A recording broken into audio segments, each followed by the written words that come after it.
House Speaker Nancy Pelosi and other Democrats have a long history of openly calling for attacks on Republicans and then turning around and blaming Republicans for the violence caused by their own hateful speech. One America's Pearson Sharp has more. The bizarre episode at Nancy Pelosi's home is getting weirder every day. The details don't add up. The facts contradict themselves, and no one can seem to agree on which version of events they want to go with from day to day. Whatever happened, and however the two men were using the hammers before the police arrived, will remain a mystery. But there's no mystery about how the left responded to this assault. Swift condemnation and pointing fingers at Republicans for stirring up right-wing violence in America. Strange how these very same left-wing radical progressives celebrated the attack on Rand Paul when his enraged neighbor assaulted him, breaking 6 of his ribs and damaging his lungs. Ironically, even Nancy Pelosi's daughter took a victory lap when Rand Paul was attacked, tweeting out that Rand Paul's neighbor was right. This would be appalling from anyone, let alone a high-profile political strategist and daughter of the third most powerful person in the world. But I guess when your own mother is a vile sack of vitriol herself, it's easy to understand the rotten apple doesn't fall far from the tree. Nancy Pelosi, the crypt keeper of Washington, roundly condemned the attack on her husband, and rightly so. No one should be assaulted in their own home, whether the attacker was actually invited over for some spirited horseplay that turned into a lover's quarrel or not.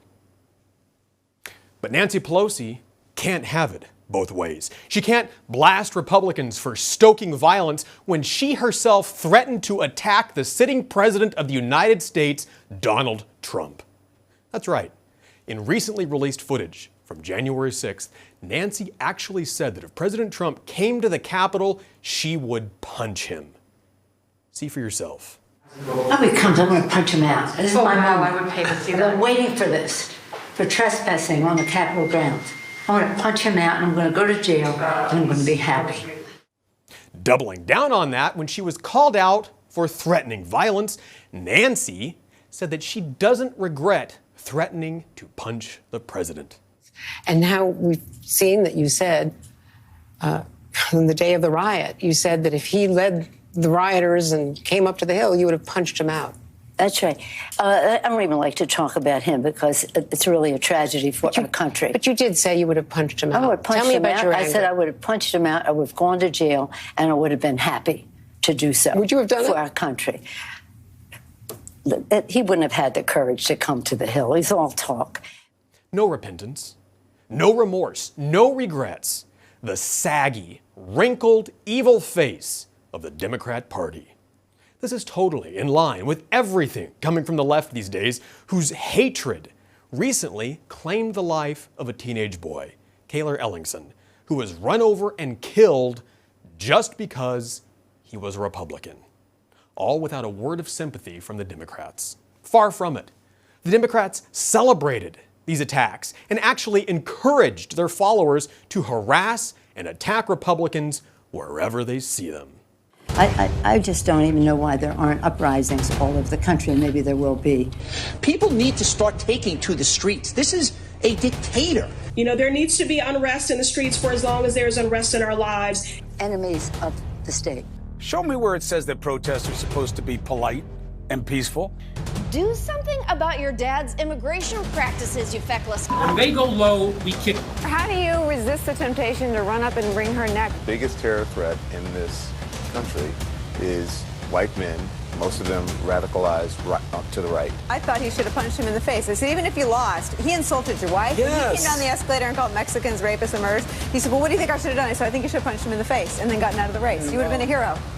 I'd like to punch him in the face. I said if we were in high school, I'd take him behind the gym and beat the hell out of him. Punch some people in the face! When was the last time an actor assassinated a president? they're still going to have to go out and put a bullet in Donald Trump, and that's a fact. Look as his character is stabbed to death. Where is John Wilkes Booth when you need him? That's it right there, pulling up. I have thought an awful lot about blowing up the White House. A Missouri state senator is under investigation by the Secret Service after saying she hopes President Trump is assassinated. I will go and take Trump out tonight. And if you see anybody from that cabinet in a restaurant, in a department store, at a gasoline station, you get out and you create a crowd.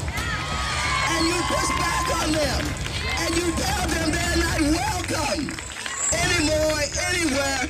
And sadly, the domestic enemies to our voting system and our honoring our Constitution are right at 1600 Pennsylvania Avenue. They're not going to stop before Election Day in November, and they're not going to stop after Election Day. And that should be, everyone should take note of that on both levels, that this isn't, they're not going to let up, and they should not. If you think we're rallying now, you ain't seen nothing yet. Democrats started this violence. Democrats perpetuate this violence. And it will only end when Democrats stop calling for violence. For One America News, I'm Pearson Sharp. For all our viewers asking where One America News is heading in the future, we would like to introduce you to OAN Live. OAN Live is the best way to stay up to date on all of the hard-hitting, straight-shooting, national and international headlines. And the best part is, OAN Live is only $4.99 per month. All the credible, honest, unbiased reporting One America News offers at a fraction of the cost of cable. Just go to OANN.com to easily sign up for OAN Live and stay informed.